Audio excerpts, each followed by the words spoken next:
consisten los estados financieros para casos especiales? Los estados financieros para casos especiales son los que se preparan para atender necesidades específicas de determinados usuarios de la información contable, y podemos mencionar los siguientes. Balance inicial. Todo ente económico debe preparar un balance general al inicio de sus actividades para dar a conocer la situación patrimonial en forma clara y completa en ese momento.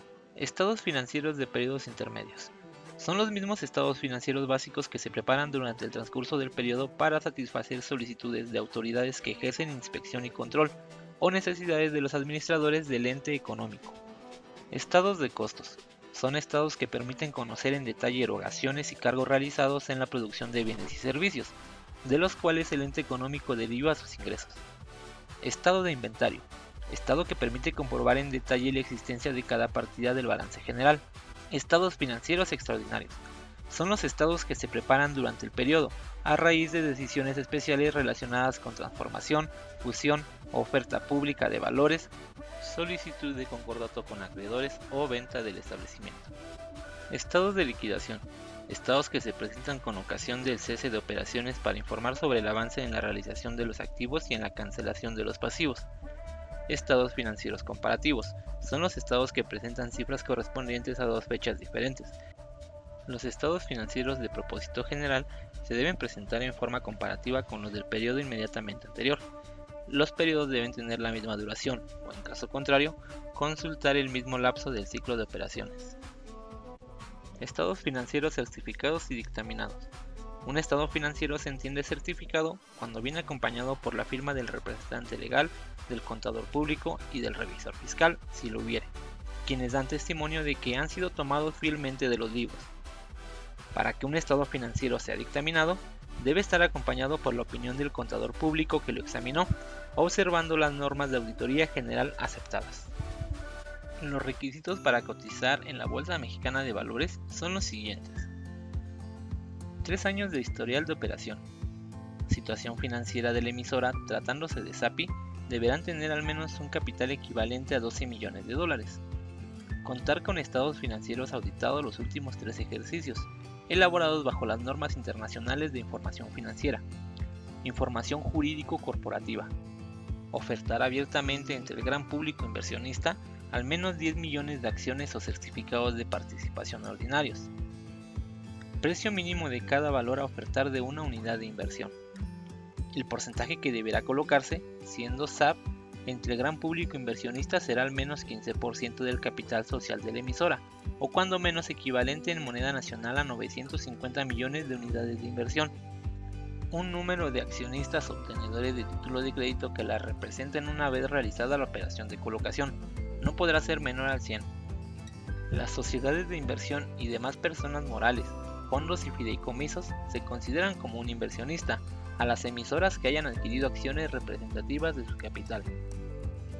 Ninguna persona podrá adquirir más del 40% del monto total de la oferta. Requisitos de gobierno societario con base en la Ley del Mercado de Valores.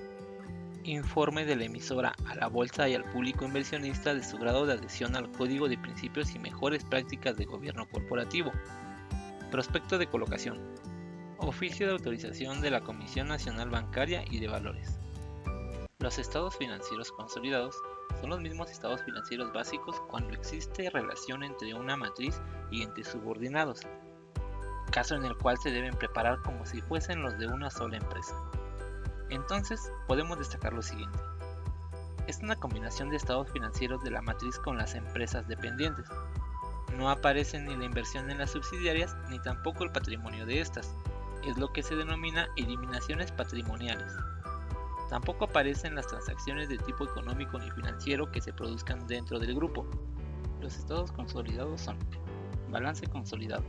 Esta cuenta comprenderá con su debida separación los activos y pasivos de la sociedad dominante y de las sociedades dependientes sin perjuicio de los ajustes y eliminaciones que procedan, así como el patrimonio neto, que incluirá, en partida específica separada, la parte que corresponda a los socios externos del grupo.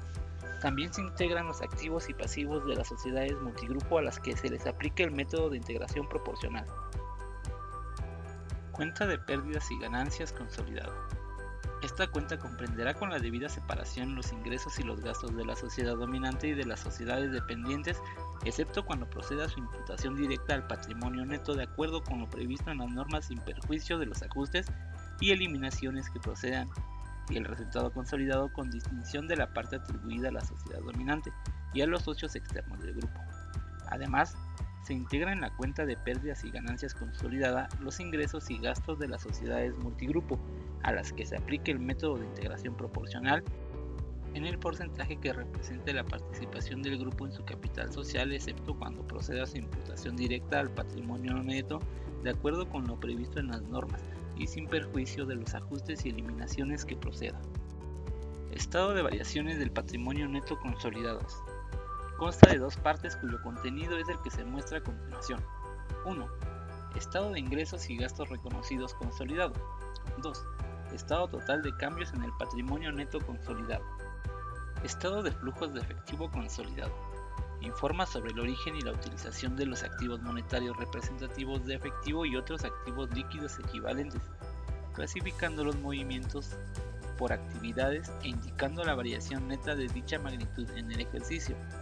Comprenderá con la debida separación los cobros y los pagos de la sociedad dominante y de las sociedades dependientes, sin perjuicio de los ajustes y eliminaciones que procedan.